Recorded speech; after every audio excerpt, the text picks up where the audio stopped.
Pansamantala munang hindi magbubukas sa publikang Robinson's Galleria sa Ortigas Avenue, kanto ng EDSA, Quezon City matapos po yung sunog doon kagabi. Para sa detalye, may ulat on the spot si Ian Cruz. Ian?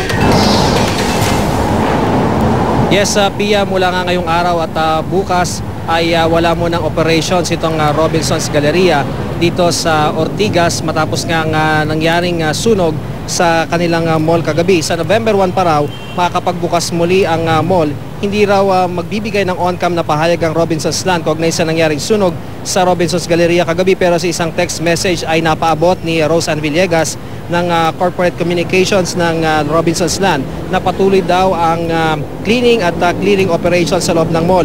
Wala pa raw opisyal na report, Pia, kung magkano ang naging damage sa kanilang mall. Ayon naman kay SFO4 Paulino Solomon ng Eastwood Fire Station ng Quezon City ay nakabantay pa nga sila dito sa paligid ng mall dahil may mga nagbabaga pa rin sa loob, lalo na nga yung mga hindi kaagad na penetrate ng tubig. Pero kanina Pia ay nakita rin natin na nag-pull out na rin yung tropa ng Eastwood Fire Station dahil kailangan daw nilang kumuha muli ng tubig.